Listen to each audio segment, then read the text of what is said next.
उम्मीद करती हूँ खुश होंगे, सुखी होंगे, संपन्न होंगे। मेरे जो भी व्यूवर्स है, सब्सक्राइबर्स है, हमेशा खुश रहे, सुखी रहे, संपन्न रहे। दोस्तों,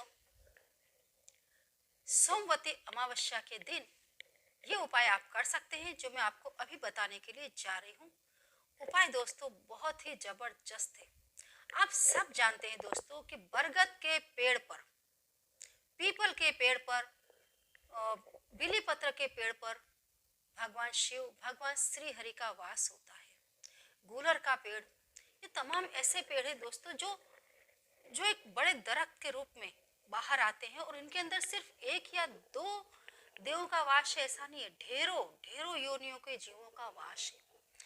बरगद के पेड़ के ऊपर दोस्तों ढेरों टोने टोटके होते हैं, ढेरों टोने टोटके ऐसे होते हैं जो आपने यूं किया और यूं आपको रिजल्ट देखने के लिए मिलता है। मैंने पहले एक वीडियो बनाई थी दोस्तों, 3 ताली बजाएं, 3 ताली।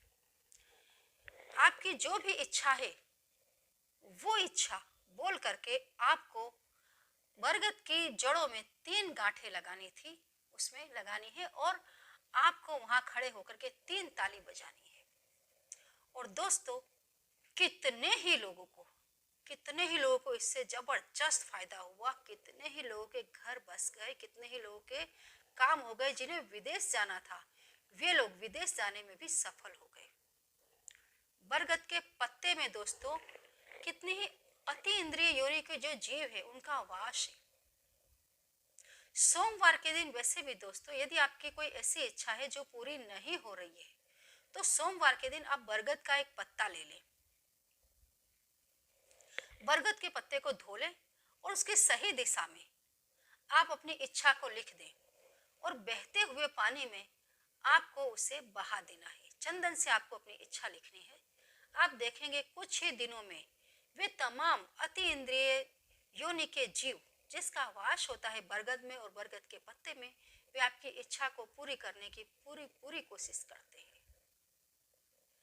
बरगद के पत्ते पर दोस्तों स्वस्तिक बनाकर, हल्दी से स्वस्तिक बनाकर यदि आप वहां रखते हैं जहां आपके धन के भंडारे हैं तो आपका धन बढ़ता है। जहां पर आपके घर में अनाज रखा जाता है, जहां पर मतलब अनाज स्टोर होता है, वहां पर यदि आप बरगद का पत्ता स्वस्तिक बना करके, स्वस्तिक आपको सही दिशा में बनाना है और उसे आप रख दें, आपके घर में कभी धन धान्य खत्म नहीं होगा। बरगद का पत्ता दोस्तों, जैसे यदि आप चाहते हैं किसी व्यक्ति से छुटकारा पाना, कोई व्यक्ति है जबरदस्ती आपके पीछे पड़ा हुआ है, दुष्ट व्यक्ति है और आप उससे मिलना नहीं चाहते हैं, आप चाहते हैं व्यक्ति मेरी जिंदगी से हमेशा के लिए चला जाए, बिना कोई लड़ाई झगड़ा किए, बिना उसका सामना किए, यदि आप चाहते हैं कि उससे आपको अपनी लाइफ से हटा देना है तो आप एक नींबू ले लें, रस का भरा हुआ नींबू, बिल्कुल फ्रेश नींबू ले लें। उसके ऊपर आप सिंदूर से उस व्यक्ति का नाम लिख दें और उसके ऊपर आप कील गाड़ दें जहां आपने उस व्यक्ति का नाम लिखा है और बरगद के पेड़ के नीचे आप उसे रविवार के दिन या गुरुवार के दिन दबा दें। आप देखेंगे सामने वाले व्यक्ति से आपको बहुत जल्दी छुटकारा मिल जाएगा। पहली बार में यदि ये काम नहीं होता है तो आप उससे बार बार मतलब कि 3 बार 5 बार रिपीट कर लें, काम हो जाएगा।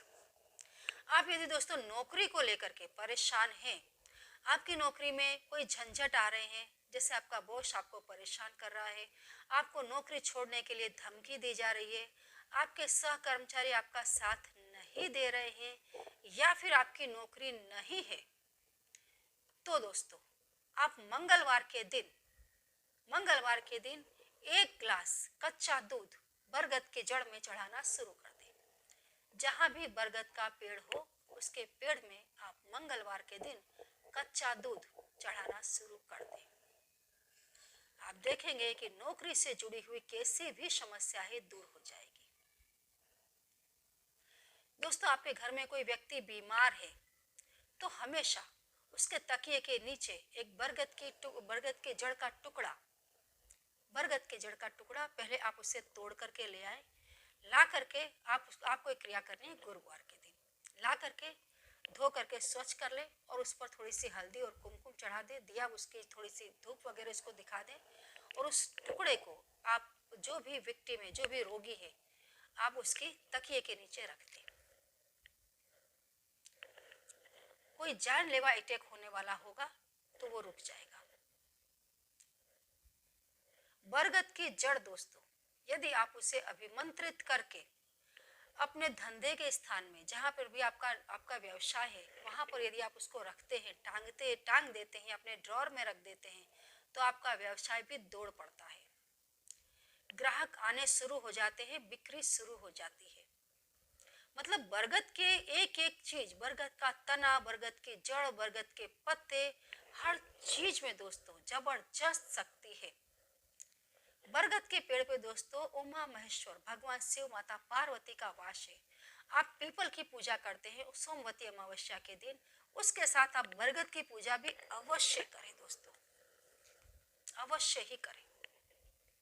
जो भी महिलाएं बरगद की पूजा करती हैं, लगभग उनका जो वैधव्य योग यदि उनकी कुंडली में होता भी है तो वो भी दूर हो जाता है, उनके पति की उम्र लंबी होती है।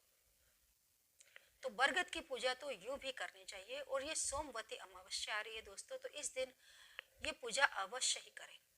और जो उपाय मैं आपको बता रही हूँ, इस उपाय को आप जरूर करें दोस्तों। यदि कोई ऐसी इच्छा आपके पास है जो यदि जैसे कि कोई काम यदि आपका नहीं हो रहा हो, आप लंबे समय से इंतजार कर रहे हैं लेकिन वो काम आपका नहीं हो रहा है, आपके पति बाहर कहीं रिलेशन करके बैठ गए हैं और आपको छोड़ दिया है, तो भी आप इसका यूज कर सकते हैं। आपकी लाइफ में बिना वजह के कोई कलह है तो भी आप इसका यूज कर सकते हैं।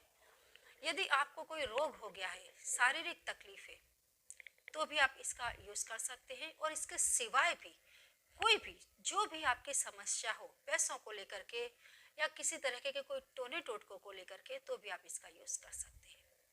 तो दोस्तों आपको लेना है गोरोचन। क्या करना है, आपको गोरोचन लेना है। गोरोचन यदि नहीं हो तो फिर आप कामिया सिंदूर ले सकते हैं, ठीक है। आपको सोमवती अमावस्या के दिन एक लोटे में, मतलब तांबे के लोटे में आपको जल ले लेना है, थोड़े से धान ले लेना है और आपको ले लेना है कामिया सिंदूर, ठीक है। और आपको पहुंच जाना है बरगद के पेड़ के पास। वहां जाकर के दोस्तों आप भगवान शिव माता पार्वती के नाम का एक दीपक जला दें, अगरबत्ती लगा दें, थोड़े से धान वहां आप अवश्य ही चढ़ाएं। और आप ये देख ले कि बरगद का पत्ता जो काफी बड़ा नहीं हो गया हो, छोटा सा ही हो, जिसकी जो अभी आगे और बढ़ने वाला है, ऐसे पत्ते पर आपको, मतलब उस पत्ते को आपको तोड़ना बिल्कुल नहीं है, डाल से अलग बिल्कुल भी नहीं करना है। उस पत्ते को वहीं लगा रहने दें और अपनी इच्छा आप उस पत्ते पर लिख दें। ये क्रिया दोस्तों आप पीपल के पत्ते पर भी कर सकते हैं। पीपल के पेड़ के पास जाकर के भी, यदि बरगद का झाड़ अवेलेबल ना हो तो आप पीपल के पेड़ में जाकर के भी इस क्रिया को कर सकते हैं, इसी तरीके से जैसे मैं बरगद के पेड़ का बता रही हूँ। आप उसके पत्ते पर अपनी इच्छा लिख दें, जो भी आपका काम है अधूरा हो उसे लिख दें और नीचे लिख दें ओम नमो पार्वती पते हर हर महादेव, ओम नमः शिवाय। कुछ भी नहीं आता है तो ओम नमः शिवाय या फिर शिव शिव शिव, ठीक है। अपनी इच्छा लिखें और इतना लिख दें और उस पत्ते को धीरे से मोड़े। ऐसे मतलब आपको ऐसा टाइट नहीं करना है कि पत्ता बढ़ना छोड़ दे, नहीं, पत्ता वहीं पर ग्रो करे क्योंकि वो लाइव है और उसके अंदर जो भी अति इंद्रिय जीवों का वास है, उनकी शक्ति है, वो भी उसके अंदर लाइव है। और उसके ऊपर आपने अपनी इच्छा लिख दी है, उसे धीमे से हल्के से मोड़े और लाल रंग की नाड़ा छड़ी से, नाड़ा छड़ी जो आप हाथ में बांधते हैं, कलावा जिसे कहा जाता है, कलावे से आप उसे बांध दें।